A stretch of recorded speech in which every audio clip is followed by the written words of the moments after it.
నమస్కారం ఘంటారావానికి స్వాగతం. ముందుగా ప్రధాన అంశాలు. జగన్ ట్రబుల్ ఇంజిన్ సర్కార్ నడిపారన్న కూటమి నేతలు. ప్రజలే అరాచక పాలనను గద్దెదింపాలని పిలుపు.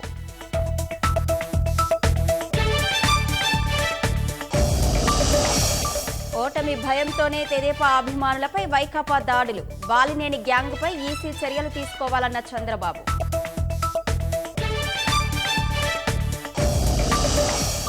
జగన్ అసమర్థ విధానాలతో కలతప్పిన ఐటీ. ఉపాధి కోసం పొరుగు రాష్ట్రాలకు యువత వలస.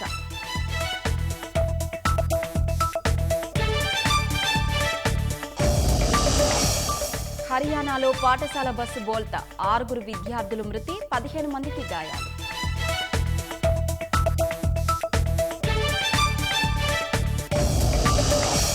దేశవ్యాప్తంగా ఈద్ ఉల్ ఫితర్. మసీదులు, ఈద్గాల్లో ముస్లింల ప్రత్యేక ప్రార్థనలు.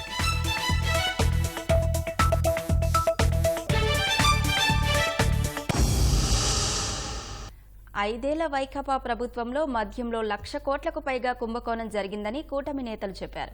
ఎన్డీఏ అధికారంలోకి రాగానే ఈ అక్రమాలపై విచారణ జరిపించి మూల విరాట్ను జైలుకు పంపిస్తామని నేతలు తెలిపారు. మద్యం కుంభకోణంలో సంపాదించిన అవినీతి సొమ్మునే ఎన్నికల్లో వైకాపా అభ్యర్థులకు పంపిణీ చేస్తున్నారని, ఇదంతా బేవరేజెస్ కార్పొరేషన్ ఎండీ వాసుదేవరెడ్డి నేతృత్వంలోనే జరుగుతోందని కూటమి నేతలు ఆరోపించారు. దశల వారీగా మద్యపాన నిషేధం చేస్తాను, 5 సంవత్సరాల్లో సంపూర్ణ మద్యపాన నిషేధం చేస్తానని చెప్పి వైసీపీ మేనిఫెస్టోలో పెట్టి ఈరోజు 40,000 కోట్లు. భవిష్యత్తులో కూడా ఎవరన్నా మద్యం మానేయడానికి వీలు లేకుండా బ్యాంకుల్లో మందుబాబుల ఆదాయాన్ని తనఖా పెట్టి లోన్లు పొందారంటే ఎవరి జోబులోకి పోయిన డబ్బులని. మద్యం బయట సంవత్సరానికి 56,000 కోట్లు, 57,000 కోట్లు సేల్స్ ఆన్ అండ్ యావరేజ్ లో ఆంధ్రప్రదేశ్ లో ఉన్నటువంటి దాదాపు 3,500 బ్రాండ్ షాపులు, రిటైల్ అవుట్లెట్లు, బార్లు, అలాగే వాకిన్ స్టోర్స్ వీటిల్లో అమ్ముతా ఉంటే, కానీ ప్రభుత్వ లెక్కల్లో మాత్రం 30,000 కోట్లే కనబడుతుంది నెలకి. మిగతా 25,000 కోట్లు ఎక్కడికి పోతా ఉన్నాయి? సంవత్సరానికి 25,000 కోట్లు చొప్పున 5 సంవత్సరాలకి 1,00,000 కోట్ల పైన జగన్మోహన్ రెడ్డి ఖజానా, సొంత ఖజానాలోకి డబ్బులు వెళ్ళిపోయినాయి. ఇది వాస్తవా కాదా? ఖచ్చితంగా రేపు ఎన్డీఏ కొత్త ప్రభుత్వంలో వీటన్నిటి మీద కూడా జ్యుడిషియల్ ఎంక్వైరీ చేస్తాము. ప్రతి ఇండెంట్ ని వెతుకుతాము, ప్రతి పర్చేజ్ ఆర్డర్ ని, దీని వెనకాల అవినీతిని మొత్తం కూడా ఒక కమిషన్ వేసి బయట పెడతాము.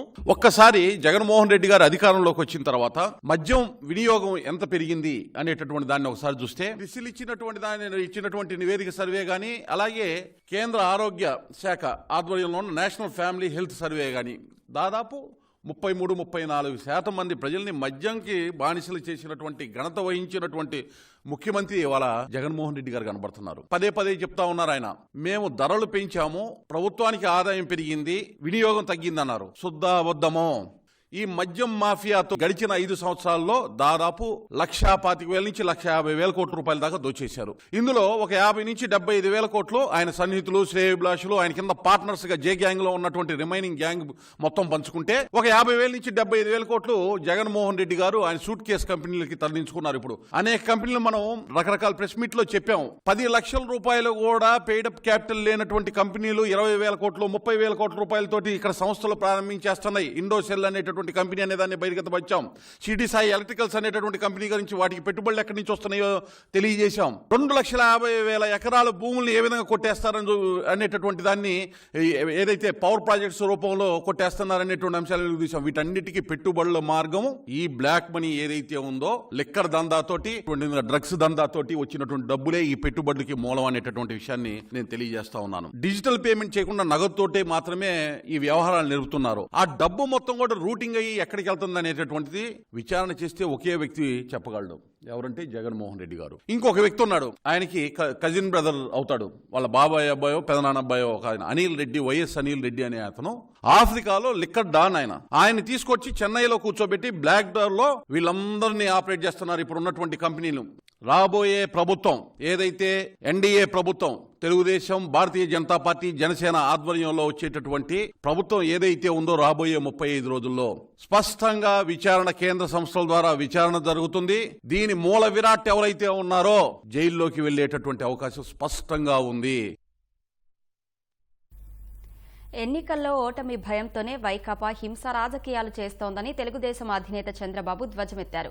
రౌడీయిజం చేయకపోతే పూట గడవదన్నట్లుగా వైకాపా వ్యవహరిస్తోందని ఆగ్రహం వ్యక్తం చేశారు. ఒంగోలులో ప్రభుత్వం ఇచ్చే పారితోషికం తీసుకుంటూ పార్టీ ప్రచారంలో పాల్గొన్న వాలంటీర్ను ప్రశ్నించిన ప్రభావతి కుటుంబాన్ని వైకాపా రౌడీ ముఖ చంపేస్తామని బెదిరించిందన్నారు. ఆ కుటుంబానికి అండగా నిలిచిన తెలుగుదేశం నేత మోహన్ పై మూకుమ్మడి దాడి చేశారని మండిపడ్డారు. గాయపడిన మోహన్ ఆసుపత్రిలో చికిత్స కోసం వెళ్లగా అక్కడ బీభత్సం సృష్టించి ఆసుపత్రిని ధ్వంసం చేశారని చంద్రబాబు దుయ్యబట్టారు. వైకాపా దౌర్జన్యాలను ఆయన తీవ్రంగా ఖండించారు. దాడి సమయంలో పోలీసులు ఘటనా స్థలంలో ఉన్నప్పటికీ అడ్డుకునే ప్రయత్నం చేయకపోవడం పోలీసు అధికారుల వైఖరి ఏంటో తెలియజేస్తోందన్నారు. దాడికి ఎమ్మెల్యే బాలినేని శ్రీనివాసరెడ్డి కారణమని ఆరోపించారు. ఎన్నికలు సమీపిస్తున్న తరుణంలో శాంతి భద్రతలు దెబ్బతీసేలా ప్రవర్తిస్తున్న వైకాపా అరాచకాలపై అధికార పార్టీకి కొమ్ము కాస్తున్న కొందరు పోలీసుల అధికారులపై ఎన్నికల సంఘం దృష్టి పెట్టాలని కోరారు. మోహన్ రావుపై దాడి చేసిన రౌడీలపై ప్రకాశం జిల్లా ఎస్పీ సుమిత్ సునీల్ కఠిన చర్యలు తీసుకోవాలని చంద్రబాబు డిమాండ్ చేశారు. దారుణ పరాజయ భయం వైకాపాను వెంటాడుతోందని ఓవైపు ప్రేక్ ప్రచారాలు, మరోవైపు దాడులకు తెగపడుతున్నారని తెలుగుదేశం జాతీయ ప్రధాన కార్యదర్శి నారా లోకేష్ ధ్వజమెత్తారు. ఒంగోలులో వాలంటీర్లు ఎన్నికల్లో ప్రచారం చేయడాన్ని నిలదీసిన తెదేపా అభిమానులపై దాడికి దిగడం దుర్మార్గమైన చర్య అన్నారు. సమతానగర్ కాలనీ వాసులపై బాలినేని గ్యాంగ్ దాడికి దిగిందని ఆరోపించారు. వైనాట్ 175 అని ముఖ్యమంత్రి జగన్ మైండ్ గేమ్ ఆడుతున్నారని సిపిఐ రాష్ట్ర కార్యదర్శి రామకృష్ణ అన్నారు. గెలిచే పరిస్థితి ఉంటే అభ్యర్థులను మార్చాల్సిన అవసరం లేదన్నారు. వైకాపా నేతలను, ప్రభుత్వ యంత్రాంగాన్ని జగన్ తన కాళ్ల కింద పెట్టుకున్నారని విమర్శించారు. జగన్మోహన్ రెడ్డి గతంలో ఏ ముఖ్యమంత్రి కూడా చేయనట్లుగా ఈ ముఖ్యమంత్రి ఒకటి సాధించగలిగాడు. అదేమంటే మొత్తం పార్టీ యంత్రాంగానంతా ఒక్కాలి కింద, ప్రభుత్వ యంత్రాంగానంతా ఒక్కాలి కింద పెట్టుకోగలిగాడు.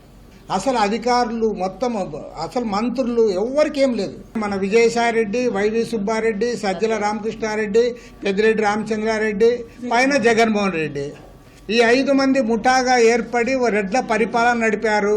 అది దాని నుంచి ఇప్పుడిప్పుడే బయటపడదు. ఇంకా అతను ఇంటికి పోతే తప్ప ఇది బయటపడదు. ఇంకా కరెక్ట్గా చెప్పాలంటే even DGP Rajendranath Reddy, chief secretary Jawahar Reddy, వీళ్ళు ఇద్దరు కూడా కడప జిల్లా వాళ్ళే. రామకృష్ణారెడ్డి కడప జిల్లా వాడే. కాబట్టి ఏమంటే మీరు రాష్ట్రాన్నంతా కూడా మీ కనుసన్నల్లో పెట్టుకొని నడిపారు తప్ప డెమోక్రటిక్గా మీరు గవర్నమెంట్ నడపలేదు. ఈ డీజీపీ వచ్చిన తర్వాత పోలీస్ వ్యవస్థకున్న గౌరవం అంతా పోయింది. పోలీస్ వ్యవస్థకు ఏమాత్రం కూడా గౌరవం లేకుండా చేశాడు. పక్షపాతంతో వ్యవహరించాడు. చిన్న చిన్న వాటిలో కూడా రియాక్ట్ కాలేకపోయారు. కాబట్టి ఏమంటే రాష్ట్రంలో పోలీస్ వ్యవస్థ నిర్వీర్యం చేసిన డీజీపీ ఉండగా ఎన్నికలు సజావుగా జరుగుతాయనడానికి కూడా అంత స్కోప్ ఉండదు. కాబట్టి ఎన్నికల కమిషన్ దాంట్లో కూడా యాక్ట్ చేయాలని చెప్పి కూడా కోరుతాం. ఏపీ రాజధాని విషయంలో రాష్ట్ర ప్రభుత్వం స్పష్టత ఇవ్వకపోవడం వల్లే ఆర్బీఐ కార్యాలయం ఏర్పాటు విషయంలో నిర్ణయం తీసుకోలేదని ఆ సంస్థ జనరల్ మేనేజర్ సుమిత్ తెలిపారు. అమరావతిలో ఆర్బీఐ కార్యాలయం ఏర్పాటుపై గుంటూరుకు చెందిన జాస్తి వీరాంజనేయులు గతేడాది పీఎంఓకు లేఖ రాశారు. అఖిల భారత పంచాయతీ పరిషత్ ఏపీ అధ్యక్షుని హోదాలో ఆయన రాసిన లేఖను ప్రధాని కార్యాలయం ఆర్బీఐకి పంపింది. ఏపీ రాజధాని విషయంలో రాష్ట్ర ప్రభుత్వం స్పష్టత ఇవ్వలేదని ఆర్బీఐ అధికారులు సమాధానమిచ్చారు. దీనిపై జాస్తి వీరాంజనేయులు ఆగ్రహం వ్యక్తం చేశారు. 2016లోనే అమరావతిలో ఆర్బీఐ ఏర్పాటుకు అప్పటి తెలుగుదేశం ప్రభుత్వం 11 ఎకరాల భూములు కేటాయించిందని వీరాంజనేయులు గుర్తు చేశారు. కేంద్ర ప్రభుత్వ మ్యాప్లో ఏపీ రాజధానిగా అమరావతిని గుర్తించిందని, పార్లమెంటు సాక్షిగా కూడా అమరావతి రాజధాని అని ప్రకటించిందన్నారు. అయినా ఆర్బీఐ అధికారులు ఏపీ రాజధాని తెలియదన్నట్లు సమాధానం ఇవ్వటం దారుణమని చెప్పారు. ఆంధ్రప్రదేశ్ ప్రభుత్వం రాజధాని ఎక్కడో నిర్ణయించితే అప్పుడు మేము రిజర్వ్ బ్యాంక్ ఆఫ్ ఇండియా కార్యాలయాన్ని ఆంధ్రప్రదేశ్ లో ఏర్పాటు చేస్తామని ఈ లేఖలో చాలా స్పష్టంగా చెప్పడం జరిగింది. ఆంధ్రప్రదేశ్ రాజధాని అమరావతి. ఇప్పుడు కూడా అటువంటి అమరావతికి కేంద్ర ప్రభుత్వ సంస్థలు 40కి పైగా రావాలి. ఇప్పటికే రాజధాని విడిపోయి 10 సంవత్సరాలు పూర్తయింది. కామన్ క్యాపిటల్ గా కూడా హైదరాబాద్ అయిపోయే తరుణం కూడా వచ్చేసింది. ఇన్ని సంవత్సరాలుగా 5 కోట్ల మంది ప్రజలు ఇబ్బందులు పడుతున్నారు. రిజర్వ్ బ్యాంక్ ఆఫ్ ఇండియా తక్షణం పనులు ప్రారంభించి క్యాపిటల్లో ఇమ్మీడియట్ గా వాటితో పాటు మిగతా కేంద్ర ప్రభుత్వ సంస్థలు ఎన్నో ఉన్నాయి రావాల్సినవి, వాటన్నిటికి కూడా పనులు ప్రారంభించే విధంగా కృషి చేయాలని గౌరవ నాయకులందరికీ చేతులు జోడించి నమస్కరిస్తున్నాను. పేరుకు ఎన్నికల కోడ్ అమల్లో ఉంది, కానీ చాలా చోట్ల వైకాపా కోడే అమలవుతోంది. ఎన్నికల నియమావళి అమల్లోకి వచ్చి 20 రోజులవుతున్నా కొందరు వైకాపా భక్త ఖాకీలు అధికార పార్టీ సేవలో తరిస్తున్నారు. వైకాపా రౌడీ మూకల అరాచకాలకు కొమ్ము కాస్తున్నారు. కాల్చి పడేస్తా, లాకప్లో వేస్తా అని విపక్షాల్ని పోలీసులు హెచ్చరిస్తున్నా ఈసీ క్రమశిక్షణా చర్యలు తీసుకోవట్లేదు. ఇంతకీ రాష్ట్రంలో అమలవుతోంది వైకాపా కోడా లేక ఎన్నికల కోడా?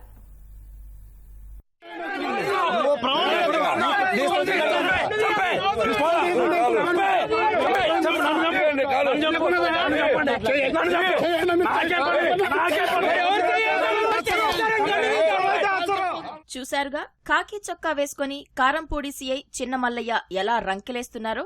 కాల్చి పడేస్తా, రౌడీ షీట్ తెరిచి లాకప్లో వేస్తా అంటూ తెలుగుదేశం శ్రేణుల్ని చిన్న మల్లయ్య బెదిరిస్తే ఇంతవరకు ఎలాంటి చర్యల్లేవు. కనీసం సంజాయిషీ అడగలేదంటే ఏపీలో అమల్లో ఉంది ఎన్నికల కూడా వైకాపా కూడా. టీ తాగుతుంటే సీఏ గారు వచ్చాడు. వచ్చి ఏం చేశాడంటే పరిగెత్తుకుంటా అటు వాళ్ళు ఇటు వాళ్ళు గదువుకుంటా వచ్చి నా దగ్గరకు వచ్చేసాడు. రాగానే సార్ పట్టబోతే నేను చెప్పేటి రామనండి అన్న. అనగానే అన్నాడు, అరే మీరు ఏమంటారు, నా కొడుకుని ట్రోల్ చేశారా మీరు? అది ఏమంటారు, నాకు సంబంధం లేదు సార్ అన్న. నన్ను తీసుకు ఇక్కడ నుంచి మ్యాన్ హ్యాండ్ తీసుకుంటా నన్ను జీబీ ఎక్కించాడు. ఎక్కించుకుని తీసాపోయి స్టేషన్లో అమ్మనా బూతులు. ఇక్కడ టీ దాటానికి మీరు రాకూడదా? తెలుగుదేశం నాయకులు తిరగకూడదా? కర్నూలులో తెలుగుదేశం నాయకుడు శేషగిరి శెట్టిని special party CI Adinarayana Reddy, 2 కానిస్టేబుళ్లు కౌన్సిలింగ్ పేరిట పిలిచి చితకబాదారు. హింసను అడ్డుకోవాల్సిన పోలీసులే ప్రతిపక్షాలపై దాడులకు తెగబడుతుంటే ఎన్నికల సంఘం ఎందుకు ఉపేక్షిస్తోంది? ఇలాగైతే నిష్పాక్షిక ఎన్నికలు సాధ్యమేనా? మాకు పూర్తిగా షట్లు ఇప్పించి లారీ పట్ట ఉంటుందో, టైర్ పట్ట ఉంటుందో, పట్ట తీసుకొని మాకు కొట్టడం, దాడి చేయడం జరిగింది. మీరు టీడీపీ పార్టీలో యాక్టివ్గా ఉన్నారు, అందుకే మీకు కొడుతున్నాం. ఆయన 9th వార్డు, నేను 8th వార్డు కార్పొరేటర్, ఈ అబ్బాయి వచ్చేసి బూత్ ఇన్ఛార్జి. అందుకే కొడుతున్నాం మీకు, అంతే. ఏం చెప్పకూడదు, మాకు మేమేం చేసేది లేదు. పల్నాడు జిల్లా క్రోసూరులో తెలుగుదేశం కార్యాలయాన్ని గుర్తు తెలియని వ్యక్తులు తగలబెట్టారు. చంద్రబాబు ప్రజాగళం సభ విజయవంతం కావడాన్ని చూసి ఓర్వలేక వైకాపా నాయకులే నిప్పు పెట్టారని పోలీసులకు ఫిర్యాదు చేసినా ఇంతవరకు చర్యలు లేవు.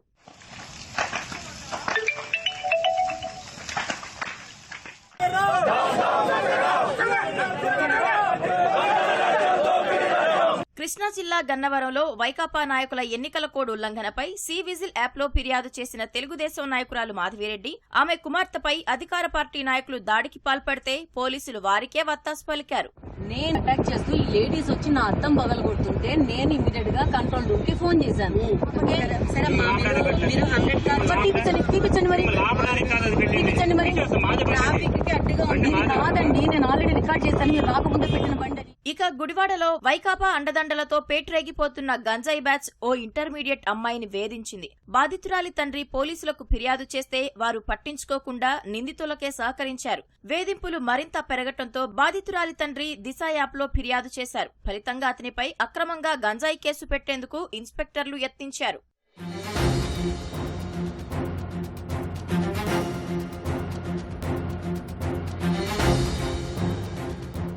మాచర్ల నియోజకవర్గం వెల్దుర్తి మండలం కొత్తపుల్లారెడ్డి గూడానికి చెందిన తెదేపా నాయకులు తులసి నాయక్, రవి నాయక్, సీను నాయక్లపై వైకాపా శ్రేణులు కర్రలు, గొడ్డలితో దాడికి పాల్పడ్డారు. పల్నాడులో వైకాపా అరాచకాలకు అంతేలేదు. పోలీసులు కూడా వైకాపా కార్యకర్తల్లా పనిచేస్తూ ప్రతిపక్షాలను వేధిస్తున్నారు. పల్నాడు జిల్లా ఎస్పీని బదిలీ చేసిన ప్రభుత్వం మరికొందరు వైకాపా బంట్లపై ఎలాంటి చర్యలు తీసుకోలేదు.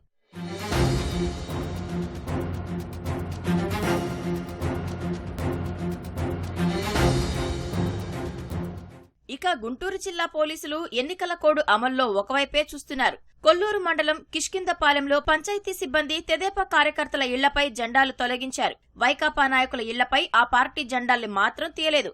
ఇదేంటని ప్రశ్నించిన తెదేపా నాయకులపై వైకాపా వారు దాడి చేశారు. పోలీసులు కూడా రివర్స్ లో తెదేపా వారిపైనే కేసు పెట్టారు.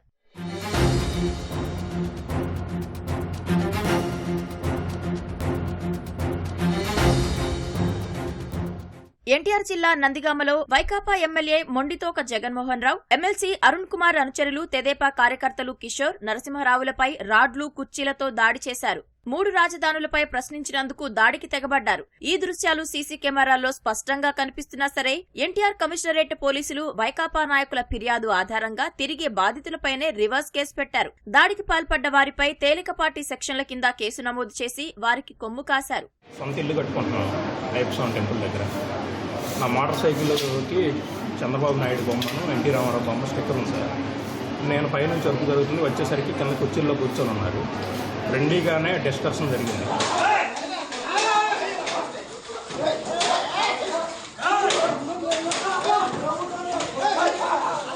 అద్దంకి నియోజకవర్గం బల్లికురవలో తెదేపా మద్దతుదారు దుకాణంలో పనిచేస్తున్న కూలీపై ఎస్ఐ నాగశివరెడ్డి దాడికి పాల్పడ్డారు. దుకాణ యజమాని వైకాపాలో చేరేలా ఒత్తిడి చేసేందుకే ఈ దాడికి పాల్పడ్డారన్న ఫిర్యాదులున్నాయి. అద్దంకి నియోజకవర్గం బల్లికురవ మండలం నుంచి వైకాపాకు 3,000కు పైగా మెజారిటీ తెప్పిస్తానని ఓ పోలీసు అధికారి బహిరంగంగానే శపథం చేస్తున్నారు. జై తెలుగుదేశం, జై గొట్టిపాటి అని నినాదాలు చేసినందుకు వైకాపా నాయకుల ఫిర్యాదుపై అద్దంకి నియోజకవర్గం వేమవరం తండా వాసులపై పోలీసులు కేసు నమోదు చేశారు. అనంతపురం జిల్లా ఉరవకొండ నియోజకవర్గంలో ఎన్నికల ప్రచారం చేస్తున్న తెదేపా నాయకులు, కార్యకర్తలపై కొందరు పోలీసులు ఉద్దేశపూర్వకంగానే ఎస్సీ ఎస్టీ అట్రాసిటీ కేసులు బనాయించారు. తమకు నచ్చిన పార్టీకి జై కొట్టడం కూడా నేరమేనా? ఇక కాకినాడ శివాలయంలో అర్చకుడిని వైకాపా నేత, మాజీ కార్పొరేటర్ సిరియాల చంద్రరావు కాలితో తన్ని చెంపపై కొట్టారు. పోలీసులు రాజీ కుదిర్చి కేసును నీరుగార్చే ప్రయత్నం చేశారు. మొక్కుబడి సెక్షన్తో సరిపెట్టేశారు. ఎన్నికల కోడ్ అమల్లో ఉన్నప్పుడు పోలీసులు వైకాపా నాయకులకు ఎంతలా కొమ్ము కాస్తున్నారో చెప్పేందుకు ఇదే నిదర్శనం. రాజకీయ హింసకు తావివ్వద్దని, అవాంఛనీయ ఘటనలు జరిగితే ఎస్పీలనే బాధ్యుల్ని చేస్తామని రాష్ట్ర ప్రధాన ఎన్నికల అధికారి ముఖేష్ కుమార్ మీనా హెచ్చరించినా వైకాపా అధికార అహంతో కళ్లు మూసుకున్న కొందరు పోలీసులు అవేవీ లెక్క చేయడం లేదు. ఇదే అదునుగా వైకాపా నాయకులు పేట్రేగుతున్నారు. ఇలాంటి వారిని ఉపేక్షిస్తే ఎన్నికలు సమీపిస్తున్న కొద్దీ హింసాత్మక ఘటనలు మరింత పెరిగే ప్రమాదం ఉంది. శాంతియుత ఎన్నికలు నిర్వహించాలనే ఈసీ లక్ష్యానికి విఘాతం కలుగుతుంది. తోటి తెలుగు రాష్ట్రం తెలంగాణ ఐటీలో మేటిగా దూసుకెళ్తోంది. జగన్ అసమర్థ విధానాలతో మన రాష్ట్రంలో లూటీయే తప్ప ఐటీ కనిపించడం లేదు. పొరుగు రాష్ట్రానికి గ్లోబల్ డెవలప్మెంట్ సెంటర్లు తరలి వస్తుంటే ఏపీ వైపు చూసేవారు కరువయ్యారు. ఐటీ పాలసీతో అద్భుతాలు చేస్తామని ఆర్భాటం చేసిన జగన్ కొత్త కంపెనీలు తేవడం కాదు, ఉన్న వాటిని తరిమేశారు. గత్యంతరం లేక ఉపాధి కోసం యువత పొరుగు రాష్ట్రాల బాట పడుతున్నారు. 2021 జూన్లో ఏపీ ఐటీ పాలసీ 2021-24ని ఆవిష్కరించిన సీఎం జగన్ యువతలో భారీ ఆశలు కల్పించారు. ఐటీలో తక్కువ సమయంలోనే ఇతర రాష్ట్రాలకు గట్టి పోటీ ఇచ్చే స్థాయికి ఎదుగుతామని యువత, వారి తల్లిదండ్రులు ఆశించారు. కానీ జరిగింది మాత్రం ఇందుకు భిన్నం. పాలసీ గడువు ఈ ఏడాది మార్చి 31తో ముగిసినా ఇందులోని ఒక్క అంశాన్ని ఆచరణలో పెట్టలేకపోయింది వైకాపా సర్కారు. వాస్తవానికి వివిధ దేశాలు, రాష్ట్రాల్లోని ఐటీ కంపెనీల్లో పనిచేసే ఉద్యోగుల్లో ఆంధ్రప్రదేశ్ మూలాలు ఉన్నవాళ్లు ఎక్కువ సంఖ్యలోనే ఉంటారు. కానీ ఏపీలో ఐటీ కంపెనీలకు కేంద్ర స్థానంగా ఉండే ఒక్క క్లస్టర్ను కూడా నెలకొల్పలేని వైఫల్యం జగన్ ప్రభుత్వానిది.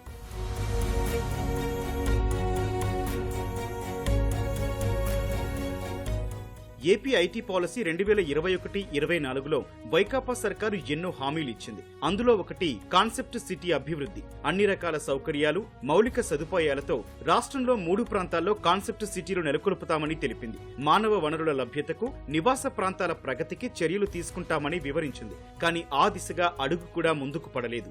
3 ప్రాంతాల్లో కాదు కదా, ఒక్క చోట కూడా ఐటీ కాన్సెప్ట్ సిటీని ప్రారంభించలేకపోయింది. IT emerging technologies research university ఏర్పాటు చేస్తామని దానిని తుంగలో తొక్కింది. విశాఖపట్నంలో ఈ వర్సిటీని నెలకొల్పి అత్యాధునిక ఐటీ సాంకేతిక పరిజ్ఞానంపై పనిచేసేందుకు అవసరమైన మానవ వనరులను అందిస్తామని సర్కారు ప్రకటించింది. యువతను ఔత్సాహిక వ్యాపారవేత్తలుగా తీర్చిదిద్దడం, పరిశోధన, అభివృద్ధి కార్యకలాపాలను ప్రోత్సహించడం దీని లక్ష్యమని వివరించింది. తర్వాత ఈ విషయాన్నే మర్చిపోయింది రాష్ట్ర ప్రభుత్వం.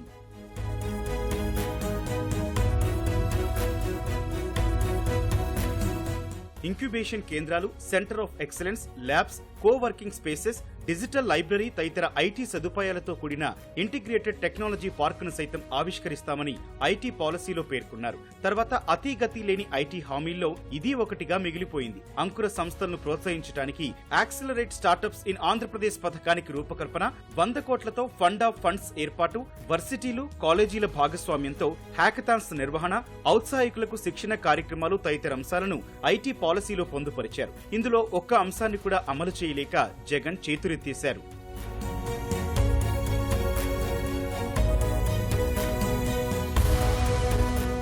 రాష్ట్రం విడిపోయిన తర్వాత ఐటీ చిత్రపటంలో ఆంధ్రప్రదేశ్కు సముచిత స్థానం కల్పించాలనే తపనతో అప్పట్లో ఎంతో మంది ప్రవాస భారతీయులు ఎన్నో వ్యయ ప్రయాసల కోర్చి విజయవాడ, విశాఖపట్నం నగరాల్లోని కొన్ని ఐటీ కేంద్రాలు, బ్యాక్ ఆఫీసులు నెలకొల్పారు. కేవలం విజయవాడ పరిసరాల్లోనే ఇలాంటివి 100కు పైగా కార్యాలయాలు ఏర్పాటయ్యాయి. వివిధ భిన్న వ్యాపార రంగాలకు సంబంధించి డేటాను ప్రాసెస్ చేసే బ్యాక్ ఆఫీసులను కూడా ఎక్కువ సంఖ్యలోనే ప్రారంభించారు.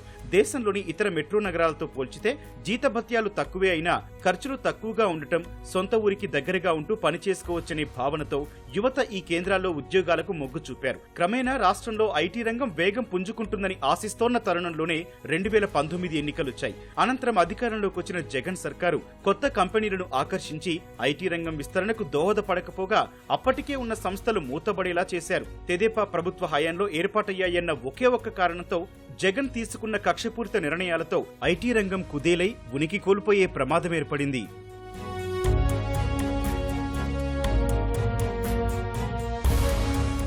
ఆంధ్రప్రదేశ్ నుంచి 2021-22లో ఐటీ ఎగుమతుల విలువ కేవలం 926 కోట్లు మాత్రమేనని కేంద్ర ఎలక్ట్రానిక్స్ ఐటీ శాఖల మంత్రి రాజీవ్ చంద్రశేఖర్ గతేడాది ఏప్రిల్లో రాజ్యసభలో ప్రకటించారు. ఇది మన దేశం నమోదు చేస్తున్న ఐటీ ఎగుమతుల్లో 0.14% మాత్రమేనని వెల్లడించారు. అంతేకాకుండా 5 ఏళ్లలో మన దేశం నమోదు చేస్తున్న ఐటీ ఎగుమతుల్లో ఏపీ ఎగుమతులు 0.2% కంటే తక్కువేనని స్పష్టం చేశారు. కర్ణాటక నుంచి 3 లక్షల కోట్లకు పైగా, తెలంగాణ నుంచి సుమారు 2 లక్షల కోట్ల విలువైన ఐటీ ఎగుమతులు ఆ రాష్ట్రాల ప్రగతిని కళ్లకడుతున్నాయి. ఈ 2 రాష్ట్రాలతో పోల్చితే ఏపీలో ఐటీ రంగం లేనట్లేననే భావన కలక్కమానదు. ఈ నిరుత్సాహకర పరిస్థితులు ఆంధ్రప్రదేశ్ యువతకు శాపంగా మారాయి. రాష్ట్రంలోని ఇంజనీరింగ్ కళాశాలల నుంచి ఏటా పట్టాపుచ్చుకొనొస్తోన్న వేలాది మంది విద్యార్థులు ఏపీ ప్రభుత్వ పుణ్యమా అని ఐటీ ఉద్యోగాల వేటలో పొరుగు రాష్ట్రాల బాట పట్టాల్సిన దుస్థితి దాపురించింది.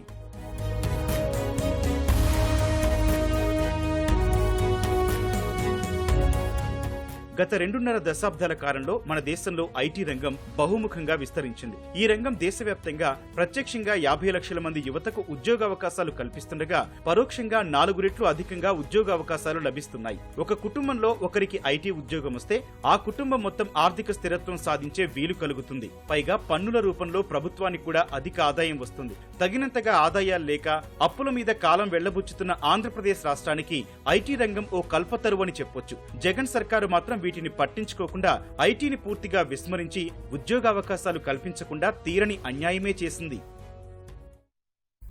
తిరుపతి లోక్సభ ఉప ఎన్నికల్లో దొంగ ఓట్ల దందాకు తెరలేపిన అధికార వైకాపా ఈ సార్వత్రిక ఎన్నికల్లోనూ అదే తరహా వ్యవస్థీకృత నేరానికి పాల్పడే ప్రమాదముందన్న ఆందోళన వ్యక్తమవుతోంది.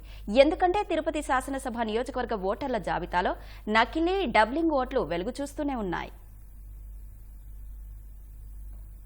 తిరుపతి నియోజకవర్గంలో ఒకే వ్యక్తి పేరు, తండ్రి పేరు, ఒకే ఇంటి నంబర్తో వేర్వేరు పోలింగ్ కేంద్రాల పరిధిలో 2 ఓట్లున్నాయి. ఓటరు పేరు, తండ్రి పేరును ఆంగ్ల అక్షరాల్లో కొద్దిగా మార్చేసి 2 చోట్ల ఓటర్లుగా చేర్పించారు. నియోజకవర్గంలో ఇలాంటి ఓట్లు 38,493 ఉన్నట్లు ప్రతిపక్షాలు గుర్తించాయి. ఈ మేరకు జనసేన, భాజపా నాయకులు బుధవారం రాష్ట్ర ప్రధాన ఎన్నికల అధికారి ముఖేష్ కుమార్ మీనాకు పూర్తి ఆధారాలతో ఫిర్యాదు చేశారు. వైకాపా అధికారం చేపట్టినప్పటి నుంచి రాష్ట్రంలో తీవ్రస్థాయి ఎన్నికల అక్రమాలకు తిరుపతిని కేంద్ర బిందువుగా మార్చారు. లోక్సభ ఉప ఎన్నిక, స్థానిక సంస్థల ఎన్నికలు, పట్టభద్రుల ఎమ్మెల్సీ ఎన్నికలు, టౌన్ బ్యాంక్ ఎన్నికలు ఇలా ప్రతి సందర్భంలోనూ పెద్ద ఎత్తున అక్రమాలు చోటు చేసుకున్నాయి. పోలింగ్ నాటికి ఈ ఓట్లు జాబితాలో లేకుండా చూడాల్సిన బాధ్యత ఎన్నికల సంఘంపై ఉందని విపక్షాలు తేల్చి చెబుతున్నాయి.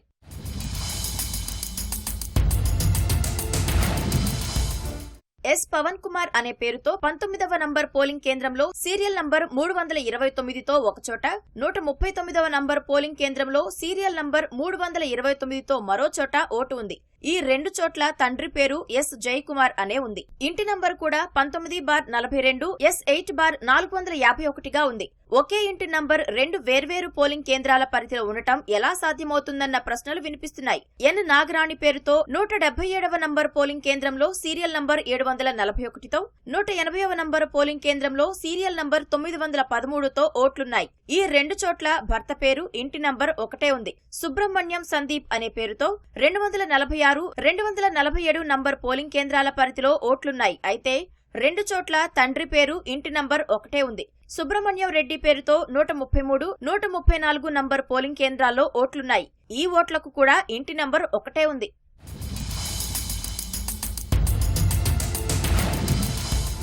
ఏ బాలచంద్రన్ అనే పేరుతో 41వ నంబర్ పోలింగ్ కేంద్రంలో సీరియల్ నంబర్ 148తో 43వ నంబర్ పోలింగ్ కేంద్రంలో సీరియల్ నంబర్ 153తో ఓట్లున్నాయి. ఈ 2 చోట్ల తండ్రి పేరు ఇంటి నంబర్ ఒకటే ఉంది. ఒక చోట బాలచంద్రన్ ఏ అని ఉండగా మరో చోట బాలచంద్రన్ ఏ అని పొందుపరిచారు.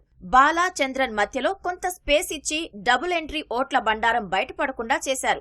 188వ నంబర్ పోలింగ్ కేంద్రం పరిధిలో 760, 761 సీరియల్ నంబర్లలో బి లలిత పేరుతో ఓట్లున్నాయి. ఈ 2 చోట్ల భర్త పేరు తంగివేలు అని ఉంది. ఒకచోట బి అక్షరానికి లలిత పేరుకు మధ్య స్పేస్ ఇవ్వగా మరో చోట బి అక్షరాన్ని లలిత పేరును కలిపేశారు.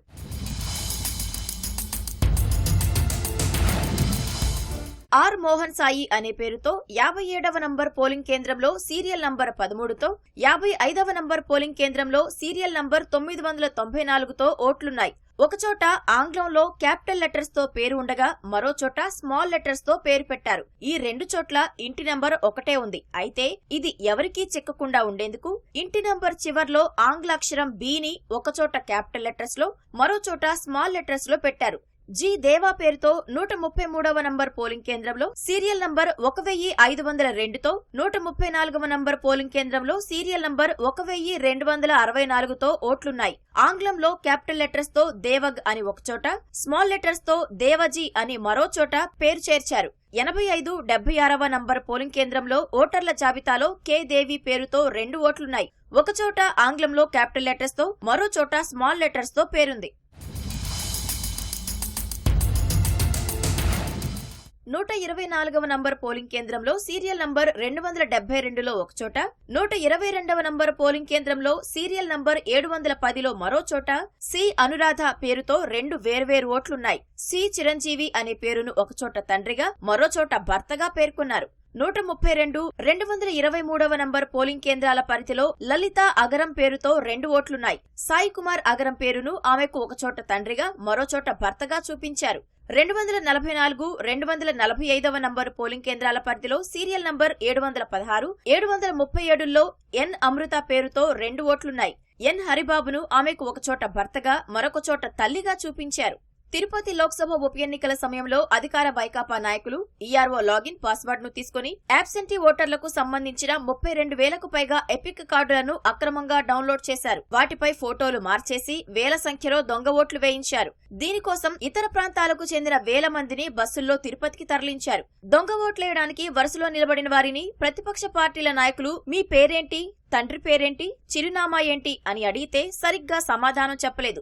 గట్టిగా నిలదీసేసరికి అక్కడి నుంచి పరారయ్యారు. ఇప్పుడు కూడా అదే తరహాలో దొంగ ఓట్లు వేయించే పన్నాగంలో భాగంగానే భారీగా దొంగ ఓటర్లను చేర్పించారన్న అనుమానాలు వ్యక్తమవుతున్నాయి. దాదాపు 30,000 పైచిలకు ఇలాంటి దొంగ ఓట్లని వారు నమోదు చేసుకున్నారు. అక్కడ గతంలో పనిచేసిన అధికారుల సహాయ సహకారాలతో పూర్తిగా దొంగ ఓట్లతోనే ఎన్నికల్లో గెలవాలని చెప్పి ప్రయత్నం చేస్తున్నారు. మేము వీరికి రిక్వెస్ట్ చేయడం జరిగింది. ఆ దొంగ ఓట్లు ఎక్కడెక్కడ డబుల్ ఎంట్రీ ఉందో వాటన్నింటినీ డిలీట్ చేసి ఈ ఎన్నికల ప్రక్రియలో వీరికి సహాయ సహకారాలు అందించినటువంటి అధికారుల మీద శాఖాపరమైన చర్యలు తీసుకోవాలని చెప్పి భారతీయ జనతా పార్టీ, జనసేన డిమాండ్ చేసింది. వారు సానుకూలంగా స్పందించారు. దీని మీద తిరిగి మేము కేంద్ర ఎన్నికల సంఘానికి కూడా భారతీయ జనతా పార్టీ ఇక్కడ జరుగుతున్న వ్యవహారాలన్నింటినీ మేము తీసుకోబోతున్నాం.